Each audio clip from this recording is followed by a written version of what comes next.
Hello and greetings from Chicago. My name is Sebastian Burka, and I'm the Senior Associate Director of the Stigler Center. Today, we're happy to host a conversation on anti-corruption efforts in Ukraine with Roger Myerson, Tymofiy Mylovanov, Olga Rudenko, and moderated by Stephen Carroll. Before we begin, please note, we are on the record and we will post the event video on our YouTube channel later. If you have any questions for the speakers, you can submit them via the Q&A icon at the bottom of your screens. We have some time for answers reserved at the end. As usual, views expressed by guests are their own, not those of the Stigler Center or the University of Chicago. In addition, I'd like to highlight our upcoming flagship Antitrust and Competition Conference, featuring a great set of topics and speakers. So please sign up to join the live stream for that. And also check out our website for more details, as well as our publication, promarket.org, and subscribe to our podcast, Capital Isn't. All the relevant links can be seen in the chat function at the bottom of your screens. And now, please allow me to very briefly introduce our speakers. Roger Myerson is the David L. Pearson Distinguished Service Professor of Global Conflict Studies in the Harris School of Public Policy and Professor of Economics at the University of Chicago. Myerson has made seminal contributions to economics and has also applied these tools to political science, analyzing how political incentives can be affected by different systems and structures. He was recognized with the Nobel Prize in Economics for his contributions to mechanism design theory, and he is the author of many books and articles as well. Tymofiy Mylovanov is the president of the Kyiv School of Economics. He is also associate professor of economics at the University of Pittsburgh and an advisor to the Zelensky administration. He has served previously in various positions, including as Ukraine's Minister of Economic Development, Trade and Agriculture, and Deputy Chairman of the Board of the National Bank of Ukraine. His research has been published in major academic journals, and he has taught at universities in the US and Europe as well. Olga Rudenko is the chief editor of the Kyiv Independent, an award-winning publication launched in November 2021 by the former editorial team of the Kyiv Post, where she was the deputy chief editor. Olga was featured on the cover of Time magazine in May 2022 as one of the publication's next generation leaders, and also won the Women of Europe Award in the Women in Action category in December 2022. She was also fellow in our Journalist in Residence program in fall 2021, just as the Kyiv Independent was being born. And last but not least, our moderator today is Stephen Carroll. Stephen is an anchor at Bloomberg Radio, and he previously led France 24's coverage of global business news, editing and anchoring the flagship business show, People and Profit. He has also held several positions as a reporter and producer for RTE, BBC, and Sky News in Dublin, London, and Paris. Stephen is also a fellow of our Journalist in Residence program, class of 2019. And now, without further ado, I turn it over to Stephen. Thank you. Sebastian, thank you very much for that. Welcome, everyone. Good afternoon to you in Chicago. Good evening from where I am here in London as well. We're here talking about an issue that for Ukraine is decades old, but something that, of course, like so much else in the country, has been transformed by the events of the past year or so since the Russian invasion. We've seen, though, the issue of corruption re-emerge in the past few months after President Zelensky removed several senior officials in part of an anti-corruption drive. This is an issue that remains part of Ukraine's present, but is one that is evolving. And we're here to talk about the different perspectives and most importantly, get the experience of our panelists of reporting on and analysing this issue as well. I'd like to start by sort of setting a bit of context for our conversation about the issue of corruption in Ukraine. Olga Rudenko, this is something that you've covered in your journalistic work for many, many years. I'd like to talk to you first about the period before the Russian invasion and what sort of stories you covered when it comes to corruption and what it was that, you know, that sort of stood out for you as the scale of the issue and the scale of the problem. Thank you, Stephen. Yes, indeed. Something that always surprises me now is how people who are viewing Ukraine from the West, they seem to act like they've just discovered the issue of corruption in Ukraine. Like it's something, like it was an aha moment, like, you know, we're helping this country, but actually it turns out it's corrupt. But I think to set up some context, it's important to understand that yes, the corruption has been very much in the fabric of the Ukrainian state and society in the past 30 years, but it's not something that has been unchanged. It's not a stale, perpetual situation. It's actually been at the center of the public discussion since forever, but really the watershed moment came in 2014 when the event called Euromaidan Revolution took place, when the Ukraine's through a revolution basically and ousted a pro-Russian corrupt president. And everything that's been happening after 2014 has been this uphill battle to reform the country and to, if not end, then at least to decrease the level of corruption and to bring in the rule of law essentially. And it's been a bumpy road, to say the least, because since 2014, what's been happening in Ukraine is Ukraine took up the obligation before its European and American partners to build the infrastructure of anti-corruption bodies. And it's been gradually installing these bodies, the investigative anti-corruption body, then prosecution, and finally the anti-corruption court. And a lot of good changes happened, but this architecture, this streamline that was supposed to bring justice to corrupt officials and to discover corruption has never been very smoothly working, so to say, because at every point of Ukraine's history since 2014, there were always vested interests who wanted to stop that anti-corruption infrastructure because it would obstruct their rent-seeking interests. And at the same time, the demand in society, the intolerance to corruption has been pretty high always, and it wasn't, these vested interests have not been able to stop this entirely. They were just trying to obstruct it.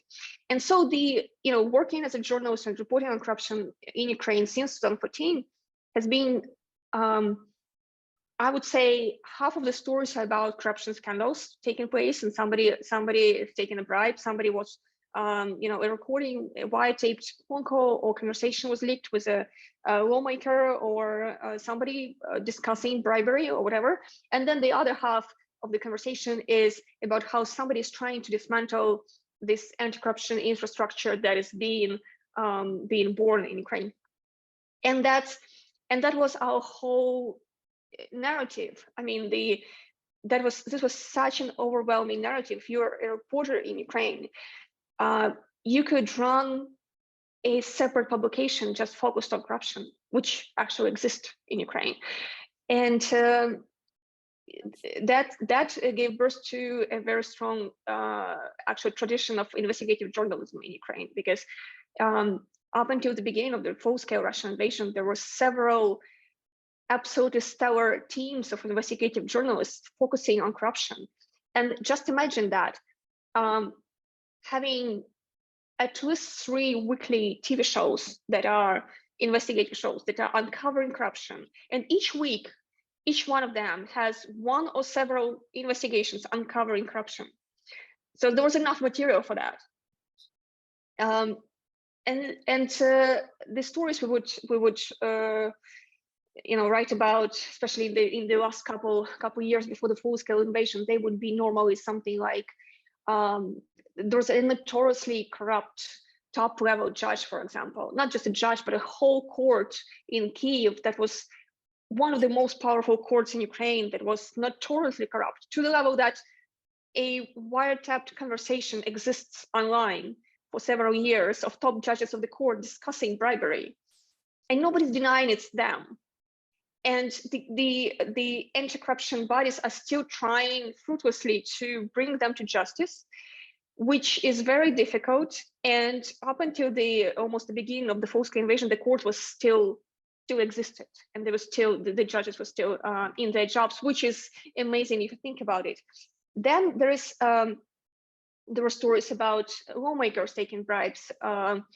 including lawmakers from President Zelensky's party. And of course, you can't really, you can't talk about corruption in Ukraine before the full-scale invasion without mentioning the name that became the epitome probably of for anti-corruption activists, and that name is Oleg Tatarov. And Oleg Tatarov is one of the deputy heads of Zelensky's administration, who is in charge of the law enforcement and court system, law enforcement system. And he was accused. He was charged with a criminal case against him, which was successfully stopped. And the case concerned him before he took up this job in the government, him being a private lawyer, allegedly organizing a bribe, giving a bribe to somebody on behalf of a construction company he worked at. And this case was always very important, very central to the conversation about anti-corruption in Ukraine, to journalists and to activists, because to us it was always a signal that maybe the government and the administration have some level of tolerance for corruption, because the narrative was that this didn't happen while he was in a government job. This happened before, and that's why he's allowed to keep his job, and he's still in the presidential office. But that was a signal that was the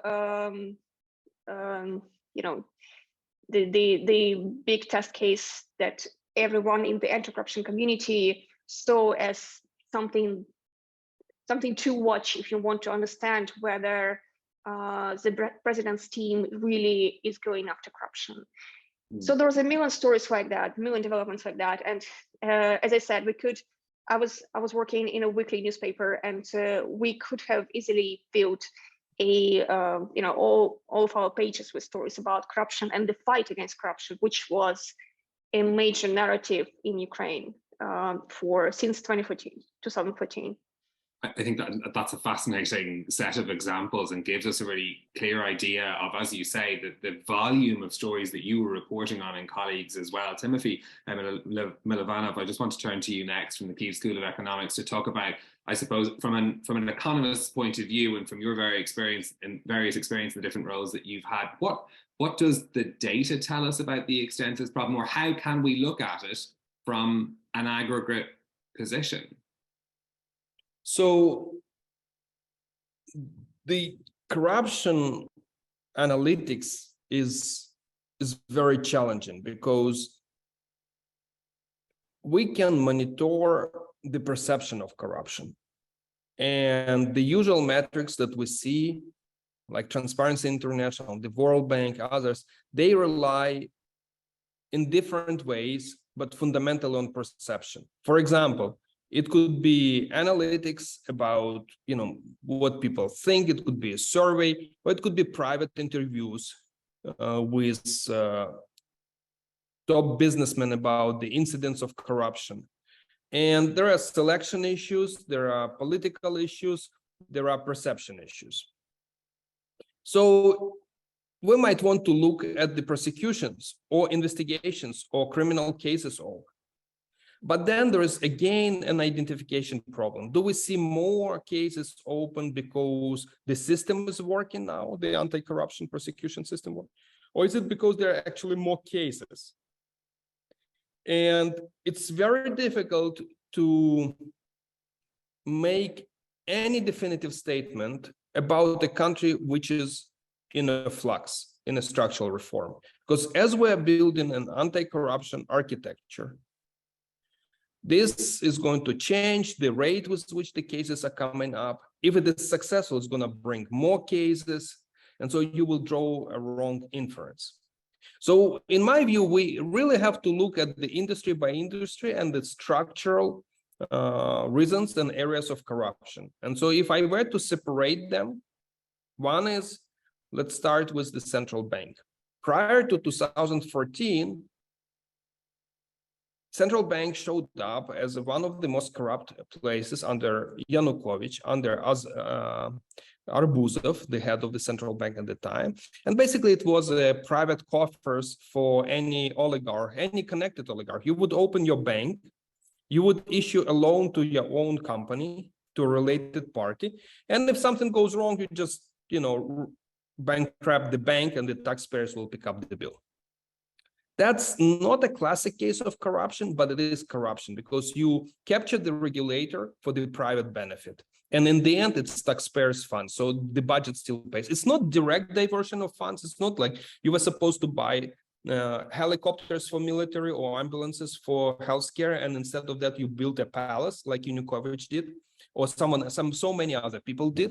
But it's really corruption. And it's very difficult to prosecute that corruption and identify because the loans have to be returned 15 years from now. So technically, no one is at fault if a loan without collateral was given out.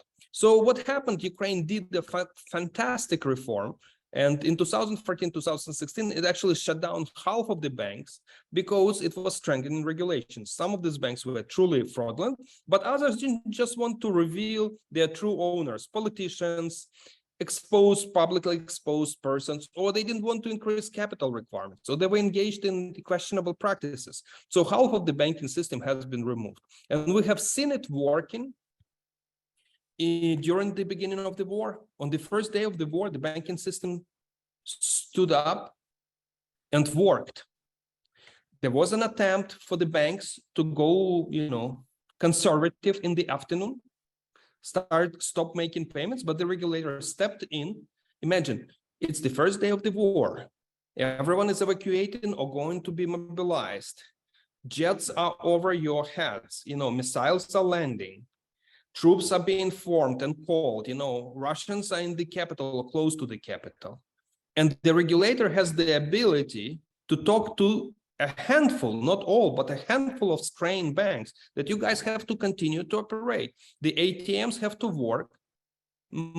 Payment systems have to work. You have to have backup servers for all the data and transactions. Everything must work, and everything worked.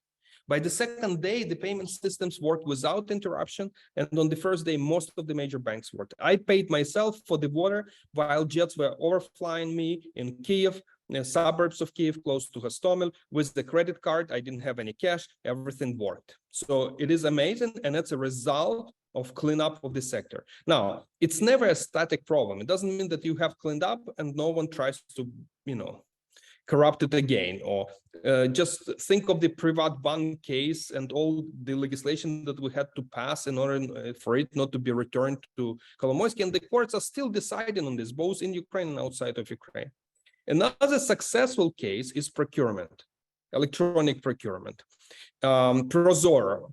This is another really, really easy case of corruption because, you have an official who decides to buy it from your company rather than on the market with a little bit of overhead, 50%, and you split it, you split it back in. That's how people, become corrupt. They basically use state money in order to buy expensive things, sometimes not needed, sometimes needed, but then they get a kickback, it's bribe, exposed or prior. And case in point is actually the scandals at the Ministry of Defense. These are the areas in which Prozoro has not been implemented.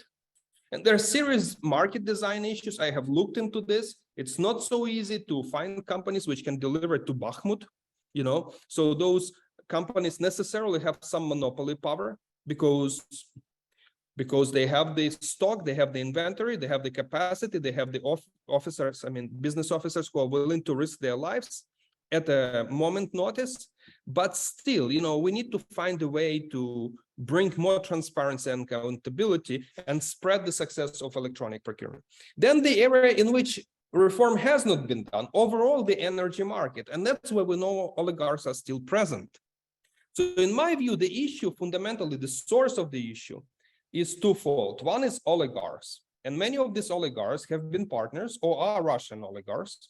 And one specific case in point that I mentioned is a PT kind of corruption where a pro-Russian or Russian citizen at some point, oligarch who was granted Ukrainian citizenship by Yanukovych, then pro-Russian president who fled to Russia, after a revolution. Novinsky, he basically bribed his way to get the land. In my view, that's what actually happened. I don't know if they exchanged money. I wasn't present, but, or favors, but he actually got a decision to get from a physics and mathematics schools from which I graduated. And many of you know many good economists who graduated from there, like Sergei Guriev. So that school used to have a backyard, used to have a bomb shelter. That Novinsky guy, an oligarch, Russian oligarch, grabbed that land and built a Russian church. And we don't have a bomb shelter now. And now kids can do math offline, in person, during the wartime. So this is an example when corruption literally and spiritually, so it's symbolically, but also in practice, destroys future of the country and of people. So corruption is there. And I think the source of corruption is through oligarchs, and some of this money is from Russia, some not, some domestic, but also through a political system. Until we do a political finance campaign reform, we should not be surprised that money finds its way into the politics, because you have to pay salaries, you have to finance people. And I remember being a minister, and I remember firing a corrupt official and appointing another one. And I'm asking my deputy, how much is his monthly salary?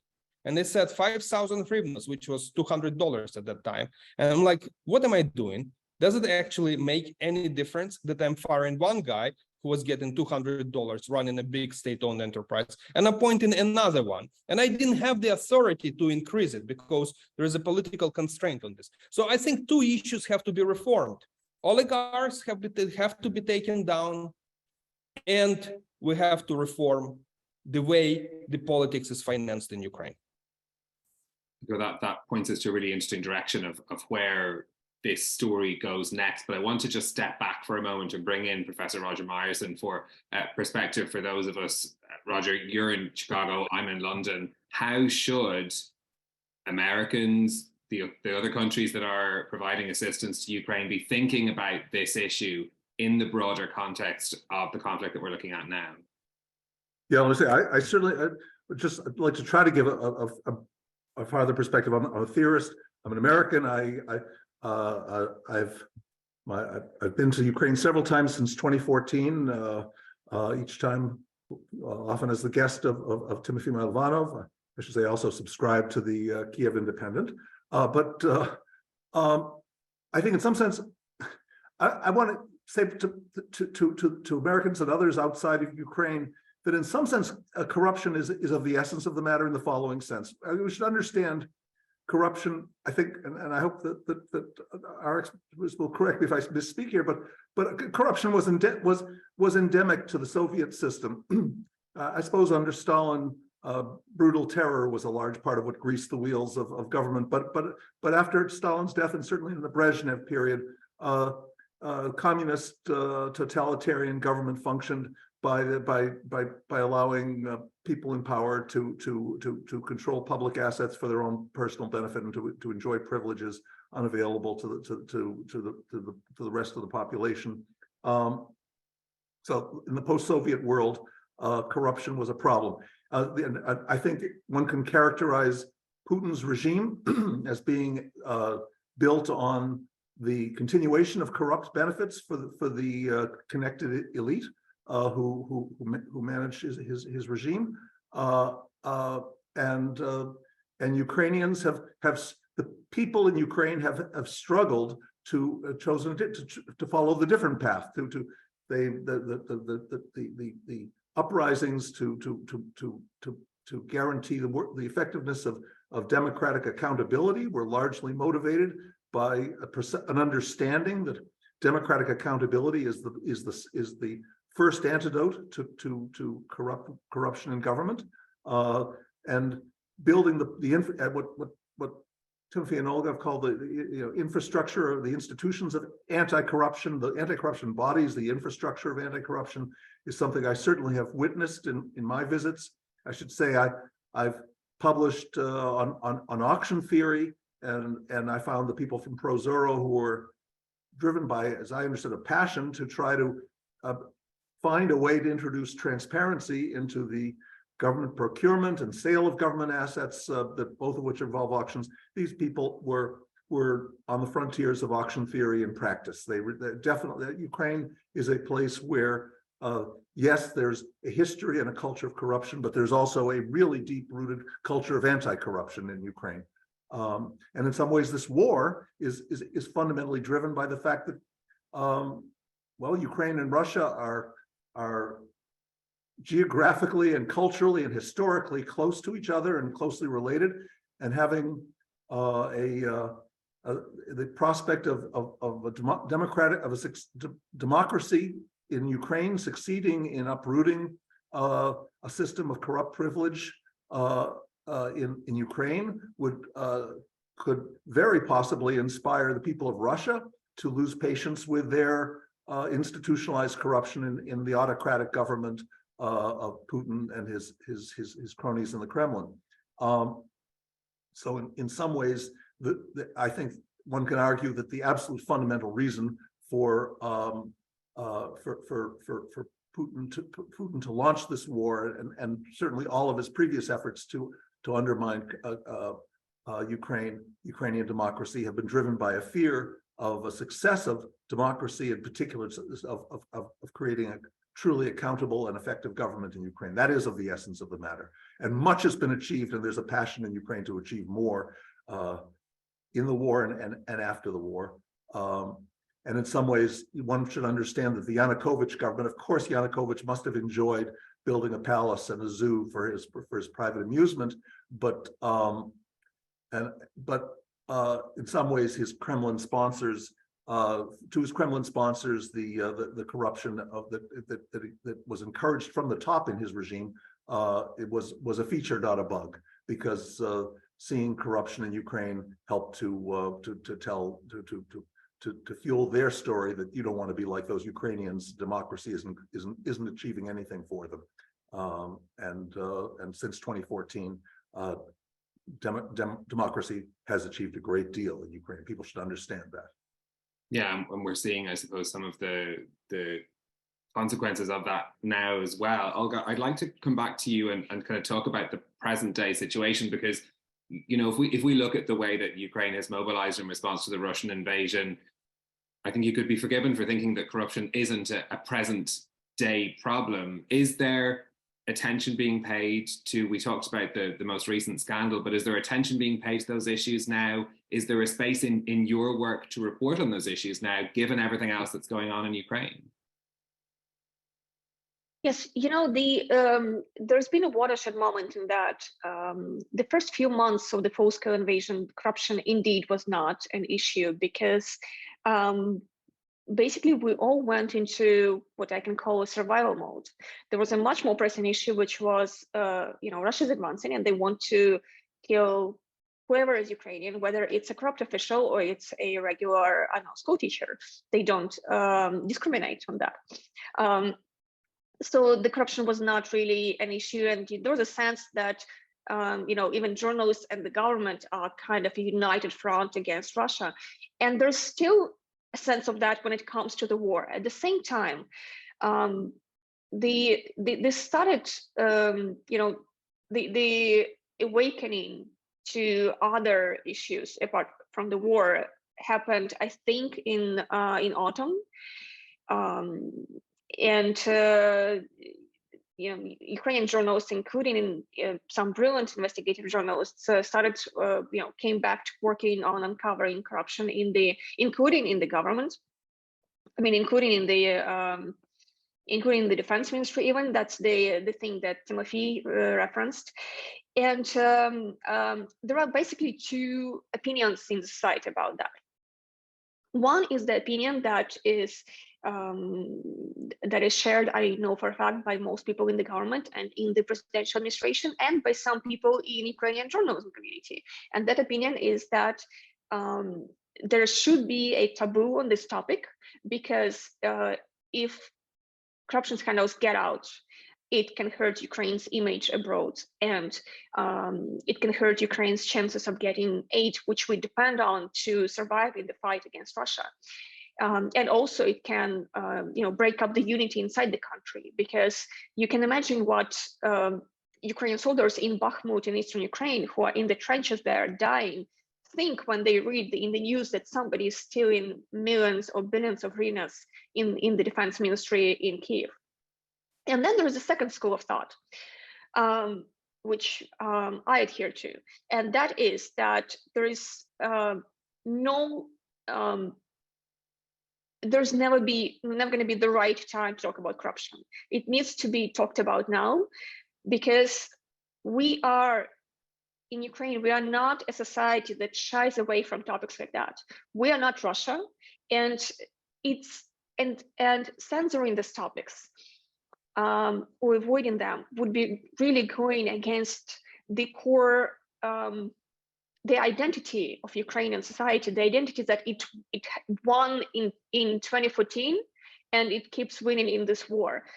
And a very simple way to put it is, it's not just winning the war what matters. It's what kind of a country, a nation Ukraine is when it arrives to this victory. Has it sacrificed any of its freedoms and any of its beliefs in the process? Because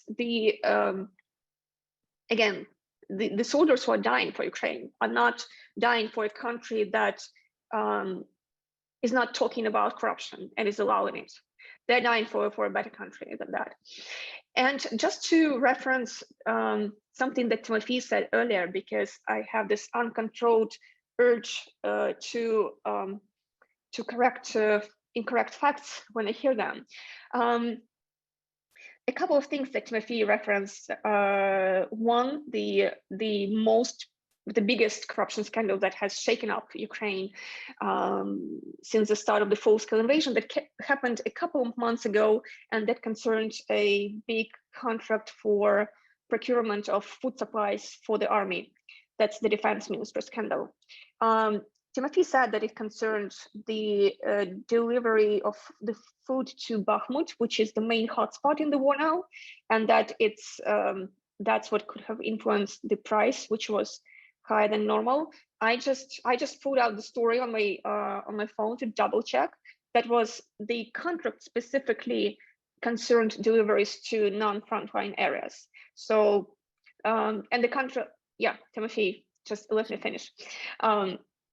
And the contract was then revoked after the public scandal. And Tymofiy very rightly mentioned the wonderful reform of the central bank that has been happening since 2014, and that informed how well the Ukrainian bank system has been holding up during this the full-scale invasion, and that's really a miraculous case. And at the same time, it's very important to mention that the full-scale invasion and the martial law has been used by some officials to shake off some of the accountability and to remove some of the transparency that has been won through in a very difficult uphill battle since 2014, and that includes shutting down the public registry of officials' assets and income that has been active for many years, and you could basically look up any official of any level and look up what they own and how it matches their income.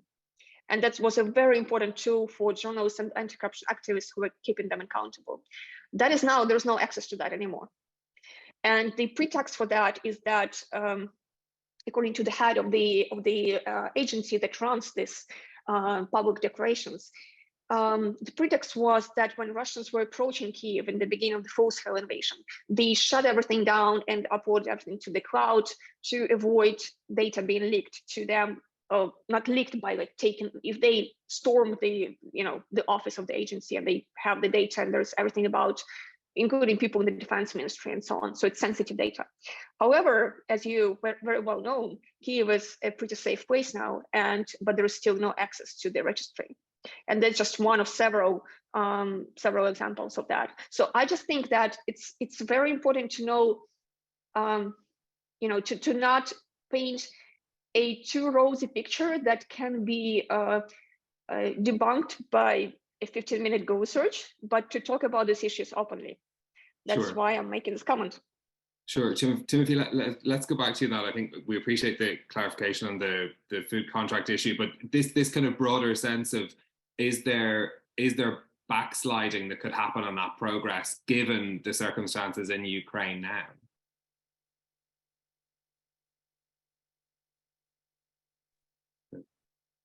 Yeah, I think there is an implication that there's some incorrect, or there's a possible of a quick Google search rebuttal by 15 minutes. We just need to clarify it. The structure of the market in the Ministry of Defense contracts is that there are about 6 to 8 companies that sign the following contract, that they will be able on a short notice to provide delivery to any location in the country where there are warehouses for food storage. Okay, so that's the type of the contract. It's a market design problem, actually, because you have to feed units during the wartime. And you can, in principle, create more competition by saying, let's allow smaller companies compete at least regionally, that they would supply something to units in Zakarpattia.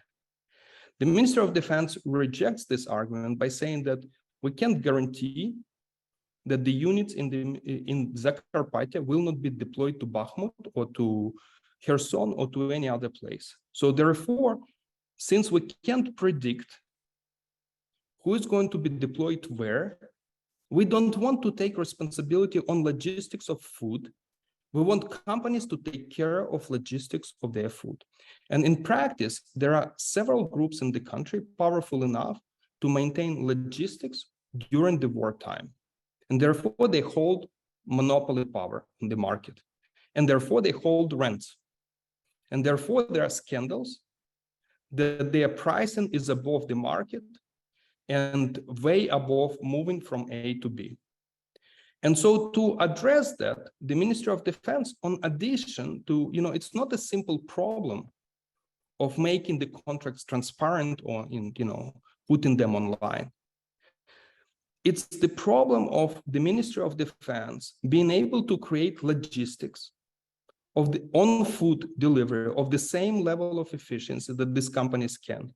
And the Ministry of Defense is distracted and is using its logistics for supplying arms and doesn't have the capability, at least they claim, to, and that's debatable, but doesn't have the capabilities, they claim, to build these logistic chains right now. So in practice, what happens, there is an interdisciplinary group between ministers group to recommend the solution to this problem. And this group came back with the solution asking for prolongation of this existing problem, because yes, market is monopolized and captured, but these guys have the technological barrier, the logistics, which smaller companies can't offer.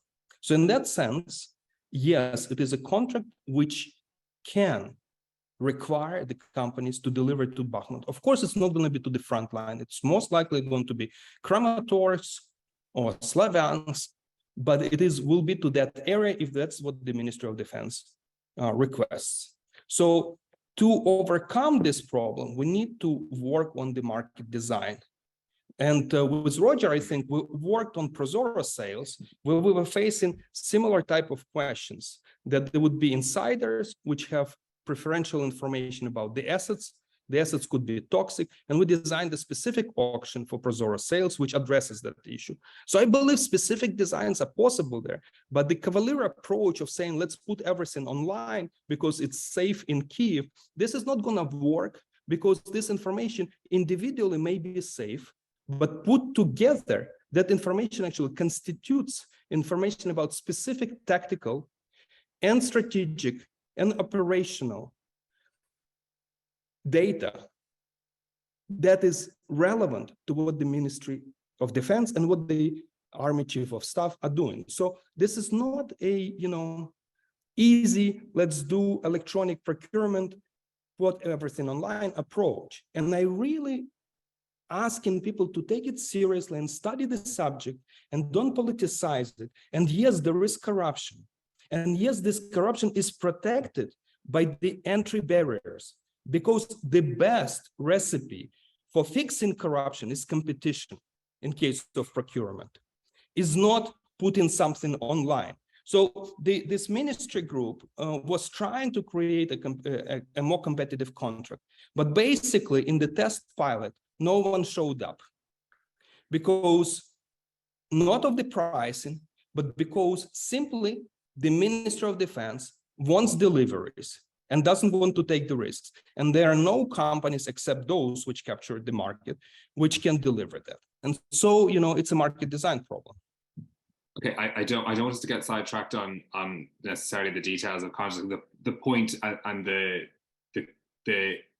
I suppose discussion point to take away from this is the compromises that have to be made in an anti-corruption battle in what is a very complex and difficult situation as well. I'm wondering, Professor Myerson, what your kind of take on this is, looking at anti-corruption movements elsewhere, other situations of conflict that have also required a redesign of how markets work in these situations. Yes, I emphasize the transparency can help to prevent misuse of government assets, but transparency also can add up to provide in a war can add up to providing information to the enemy, which can cost lives and worse. With the story and we should recognize that inefficiency in organizations is to be managed, to be minimized, but it cannot be abolished. And it's a trade-off. There's a trade-off between more competition, but having all providers be able to provide a full range of services that may be required. That's certainly what Timothy's talked about. There was recently in the Kyiv Post, in the Kyiv Independent, a story about problems with people at the front lines who and where the controls to make sure that military assets are the military hardware that's valuable is appropriately used and not stolen or resold or whatever. You have to keep track of where things are. That requires people to be pushing paperwork, and that means it may take a little longer to get the weapons and ammunition that's needed on the front line to the front line. And part of the solution to that has been a very imperfect but possibly optimal and subject to the constraints of the situation system, where soldiers on the front line who are getting pay bonuses for their heroism are then expected to use some part of that bonus not to support themselves and their family, but to purchase the weapons that they use to defend their country and save themselves. That's a fix. That's a trade-off between having. You can have less paperwork if it's private money, and God knows the soldiers in the front line have the right incentive to try to get the ammunition that's needed to win the battle. These are complex matters. That's what we from afar should understand. And there's every evidence that the people of Ukraine, the government of Ukraine, is making sensible decisions to try to manage it. That arguments that serve self-interest may sometimes be used, but that they also have validity. And it's wonderful that we have a vibrant, even in wartime, journalism sector that should continue to question these fixes and make sure that they are justifiable or are the appropriate compromises in the difficult situation. Yeah, I think we're perfectly illustrating that here today as well. Olga, let's talk about the public perception involved in this as well. I mean, is there a public tolerance that there'll have to be some trade-offs made in this fight against corruption, given the war in Ukraine? That's a good question. I've actually seen just today a auto survey came out about the perception and tolerance to corruption in Ukraine, and the headline was very promising. The headline said that the tolerance to corruption decreased, or rather that intolerance to corruption increased. However, the survey said that 50, I think I made a note to myself, right? 57% of Ukrainians said that they have complete intolerance to corruption, as compared to 55 2 years ago. So it grew by 2%. Don't know how trustworthy that particular survey is, but there is definitely even just from anecdotal evidence, there's definitely the intolerance to corruption has not changed when the invasion started. Some of the attention to that went away in the first few months because the whole focus was on the war. And even now, the stories about corruption, unless it's something insane like this defense ministry contract that we've been arguing about, they are in general get less interest from the public, even when you look at page views, than story updates from the front line. At the same time, I don't see any signs that, on the major level, as a society, Ukrainians have suddenly become, they would suddenly agree to make the trade-off of, like, we're winning the war, but we are allowing corruption, so to say. Like, there's no, I don't have a sense that that's what's happening at all, because as I mentioned before, this intolerance for corruption, this request to fight it and to install proper tools to fight it and to safeguard those tools has been pretty strong. At the same time, have to note that if something, so I mentioned earlier how the public registry of officials' declarations has basically been taken offline. If that would have happened before the full-scale invasion, just out of the blue and without the pretext of the war, it most definitely would have caused a very strong public reaction. Definitely there would be protests in the streets because it's a sensitive issue. But because it was done in the first days of the invasion, it could fly.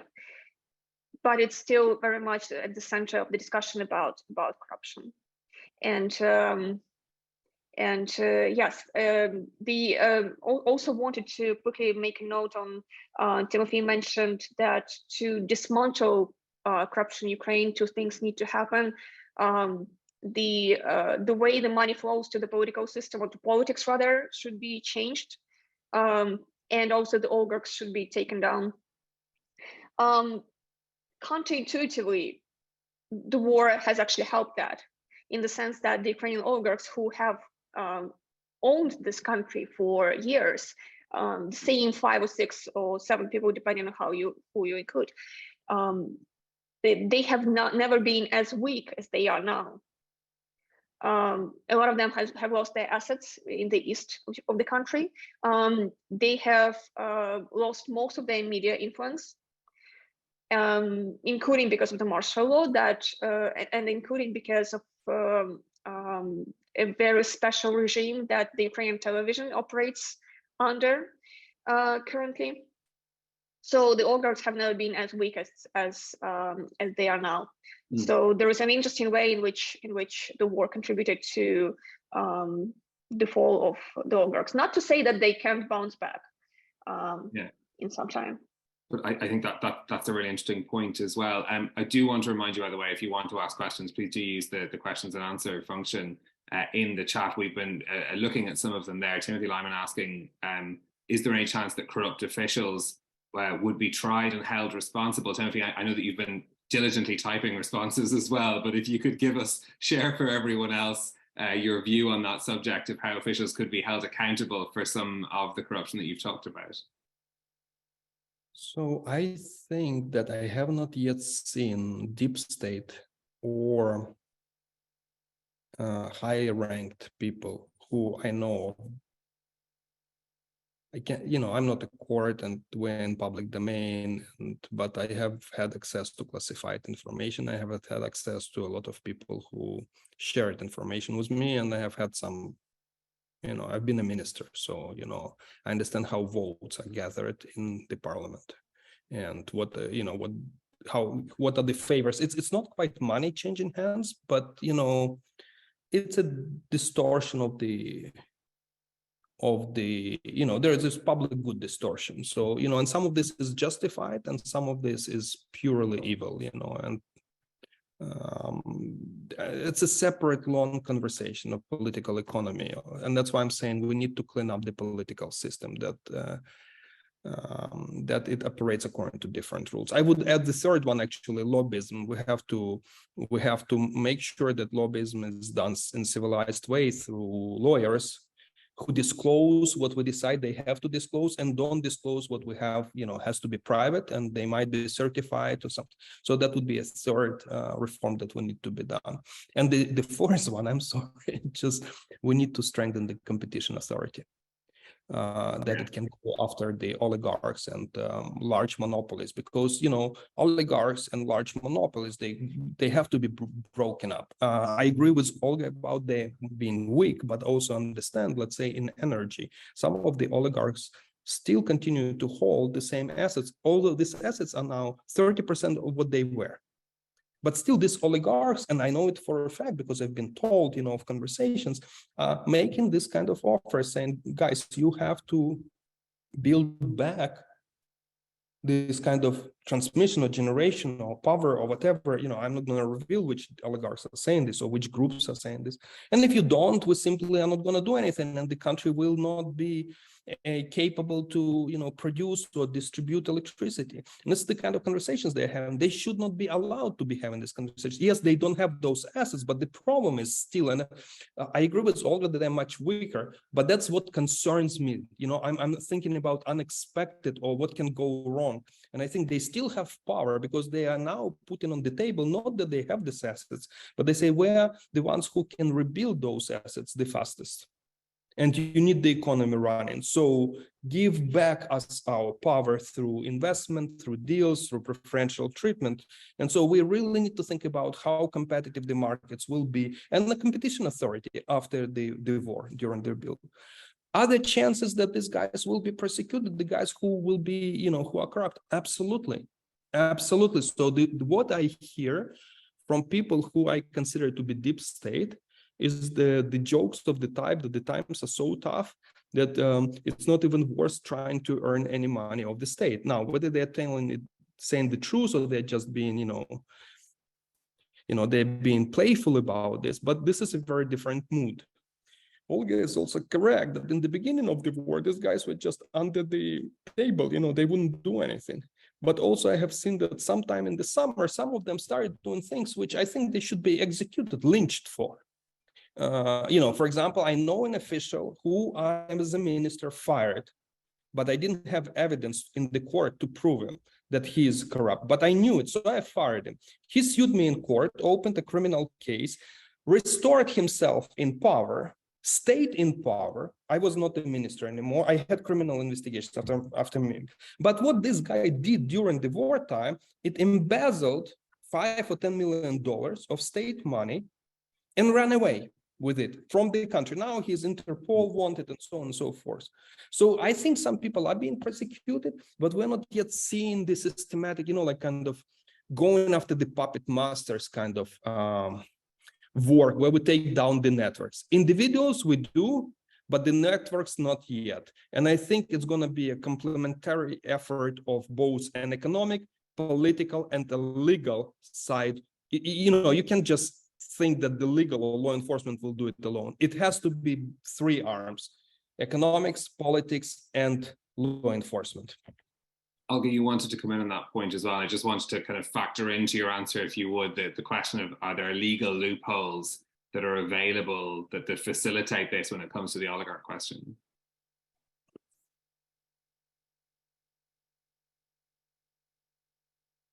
Olga, did you want to come in on that point?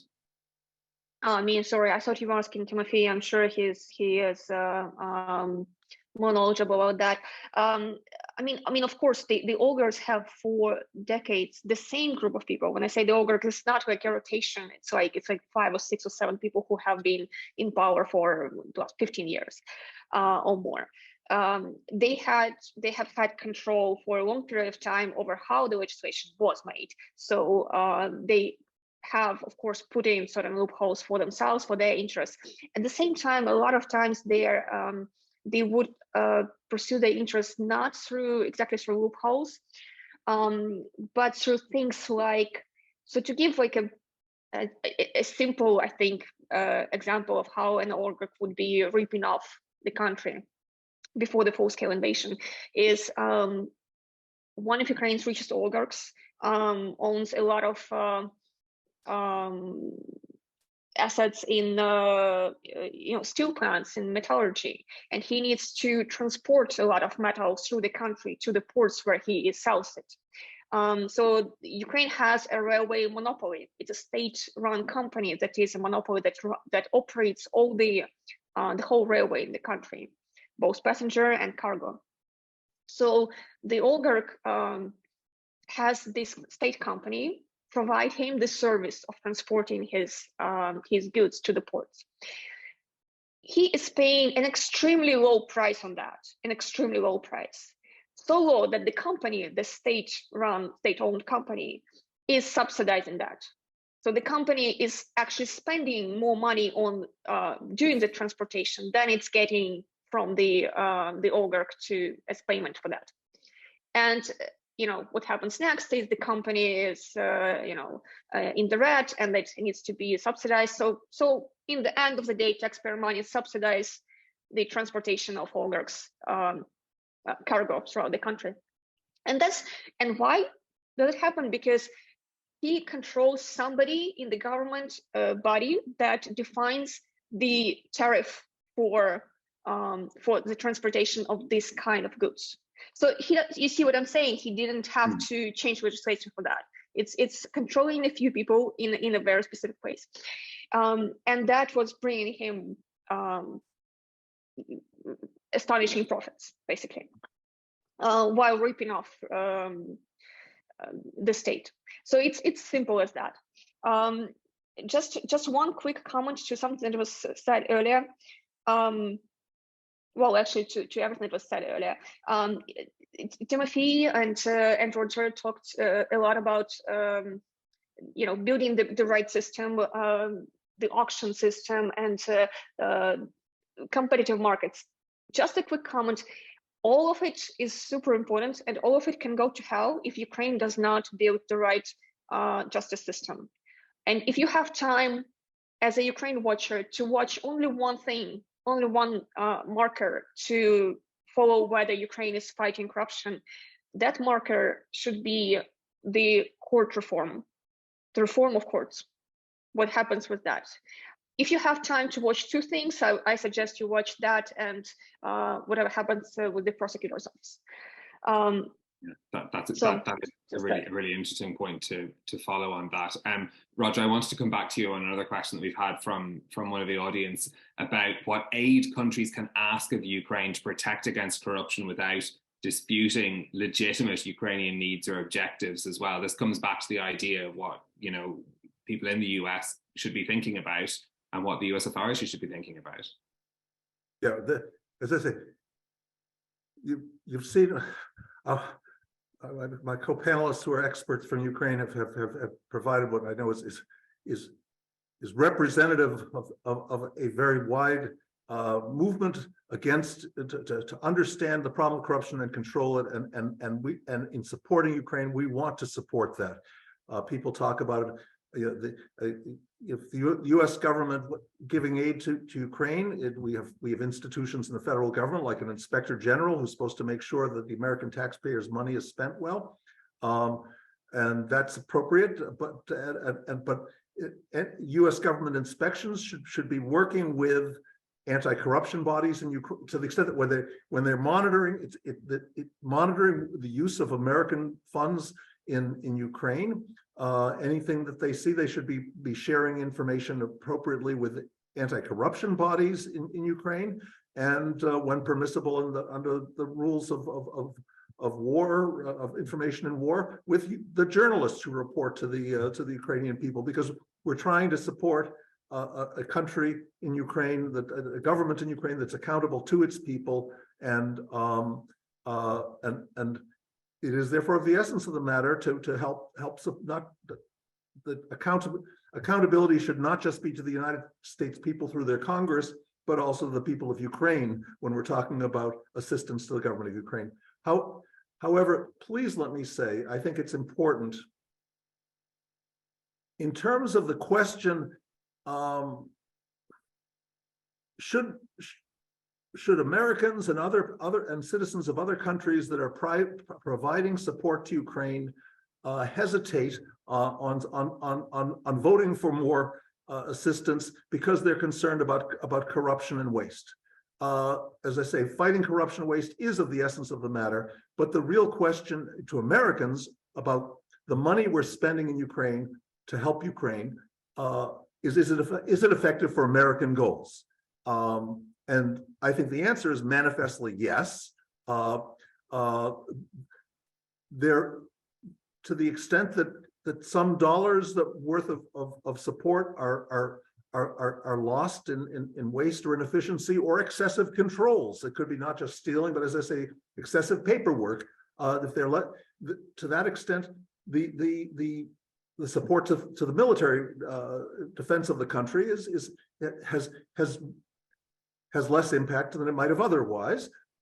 There is no question that the Russian military spending over decades has failed in its goal of destroying the will of the Ukrainian people, and because largely because corruption has been a feature in the Russian government, and waste in Russian military procurement has been and diversion of state resources and failure to really produce what was contracted for in Russian military procurement has vastly sapped the strength of the Russian military, and that's what. So it can make a difference. Ukraine has had its victories in this war, has survived, and has won important victories precisely because Russia has wasted so much in its military procurement to corruption in the Russian political system, and Ukraine is doing better. So ultimately, the American people should recognize, one, that we're supporting a country that's able to fight for itself. The loss and waste in Afghanistan that has been widely reported ultimately produced a government that lost the loyalty of its people, and therefore the national and international goals of the United States and other interveners in Afghanistan failed because of waste, among other things. But in Ukraine, whatever the corruption is, we can tell from the outside that the Ukrainian people are determined to support their government and to work together to fight this battle and win it. They believe in their country, and their country includes the government that serves them, and the systems of the Ukrainian military and the systems of all the branches of the Ukrainian government are functioning very well, well enough by under the sternest tests of war. And ultimately, when you ask, we're spending like $45 billion over the past year in military assistance, and when you add in other assistance to the Ukrainian state, it's coming to about $75 billion was an estimate I saw of total American assistance in the first year of the war. When you think about if that assistance weren't provided, and what a world we would live in if the Russians had conquered Kyiv and destroyed Ukraine, the repercussions around the world, other countries starting to think conquest can be part of successful domestic democracy and international relations, and every country now is investing vastly more in murderous weapons to defend themselves against the possibility of attacks from their neighbors. The kind of world change in the world we would see is exactly what we've been spending $800+ billion a year on in defense to prevent. So by the standards of decision making about our defense budget in America, the amount we've been spending is like 10% of the defense budget, 1/3 of 1% of American GDP. It's the kind of amount that fluctuations in the Defense Department budget from year to year happen, we're facing one of the greatest international crisis, certainly since the end of the Second World War.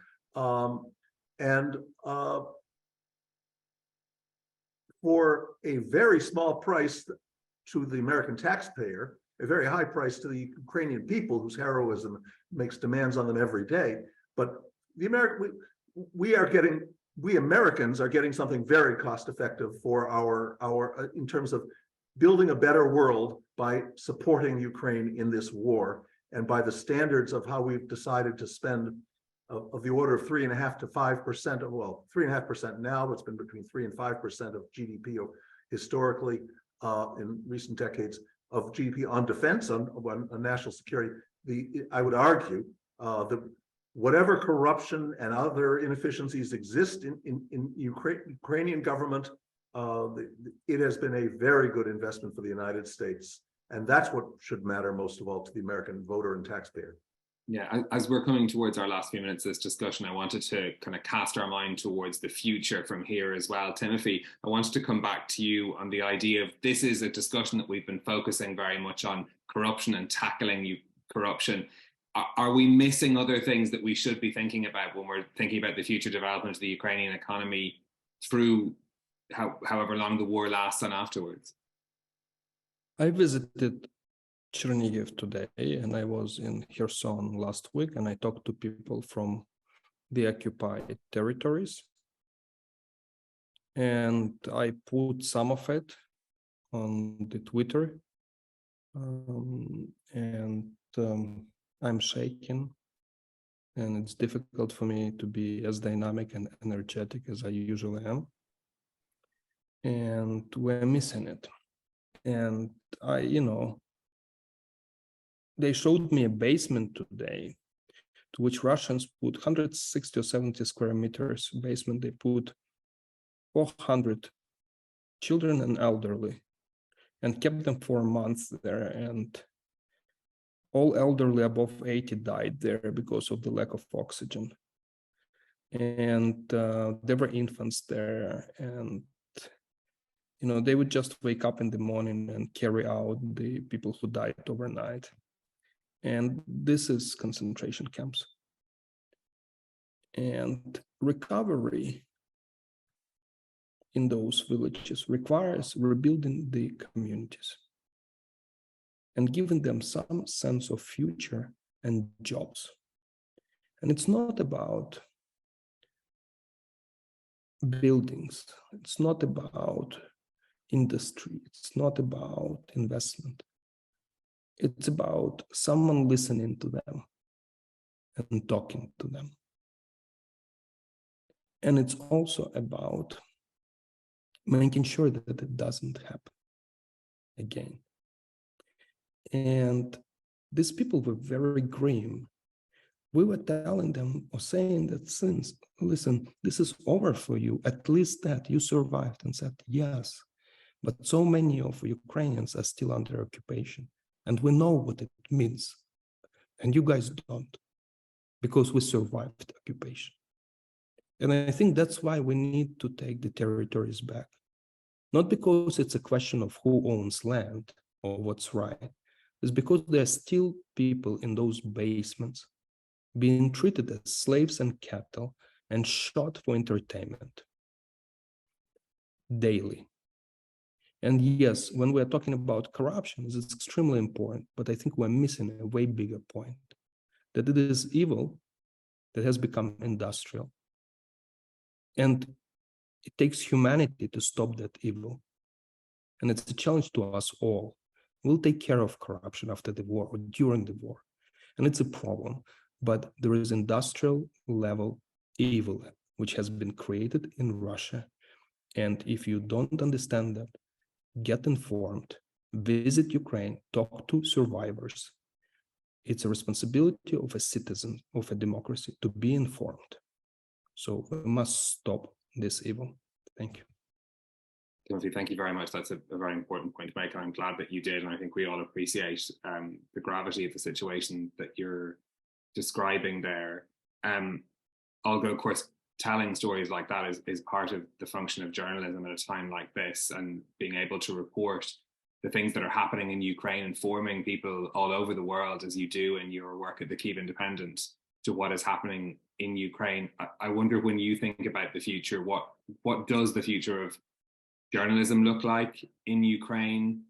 Do you think that tradition of investigative journalism that you talked about, that covered corruption so effectively before the war, will that return in the same way? What does the future of your profession look like in Ukraine? I think this tradition is already returning. It's of course, investigative journalism community in Ukraine has taken quite a blow by the war, including because quite a few journalists have been called up to serve in the army. And I know teams that are very much understaffed now because of that. A lot of them have switched to investigating Russian war crimes. And that's actually something that we've been doing. Just a month ago, we launched the war crimes investigation unit in the Kyiv Independent, and we were able to hire some of the best investigative journalists in the country to tackle that. And I think, just wanted to add that, well, I think I feel good about the future of journalism in Ukraine, because this community in the past has demonstrated it's very strong, that it has strong principles and strong core beliefs. And I don't think that even if somebody is making some compromises and self-censoring a bit during the war, I think it will mostly bounce back very soon, and it will have a very special place in the post-war, or as we prefer to say, post-victory environment, to watch the reconstruction of Ukraine, to serve as a watchdog for all the reconstruction money that are going to flow into Ukraine. Because I mean, I'm not naive, and nobody should be naive. There are always horrible people who are seeing situations like this as their chance to embezzle some of the money, and there are definitely people now who are making plans on how they're going to embezzle some of the reconstruction budgets. The core issue, as I said before, is for Ukraine to be able to boost the existing anti-corruption architecture, so it can watch it, and journalists are going to contribute to that, of course. And I think, just wanted to add at the end, that I think the points that Roger and Tymofiy made earlier connect in a very strong way, because Roger mentioned how cost-effective is the deal that Americans are getting. And if you listen to what Tymofiy had to say about the suffering of Ukrainians, I think that just supports the point about how cost-effective the deal that Americans are getting here is to to support Ukraine in its fighting, but to have someone else to actually go through this, to actually do the fighting and dying and suffering the occupation and so on. And that just, if corruption is an important issue, and Ukrainians are going to have to tackle that, but let's also not lose sight of the big picture. Okay, I think that's a very good point for us to conclude. Olga Rudenko, Chief Editor of the Kyiv Independent, Tymofiy Mylovanov, President of the Kyiv School of Economics, and Professor Roger Myerson at the University of Chicago. Thank you so much to all of you for your insights. I think we've all learned a lot. We've certainly explored this issue from some of the angles. There is, of course, so much more to be said about this. We're sure to hear more about it. But thank you to you all for your time. Thank you to those of you who've been watching and asking questions as well. And thank you to the Stigler Center for hosting this discussion on Ukraine, fighting corruption during a war and beyond. Have a good day.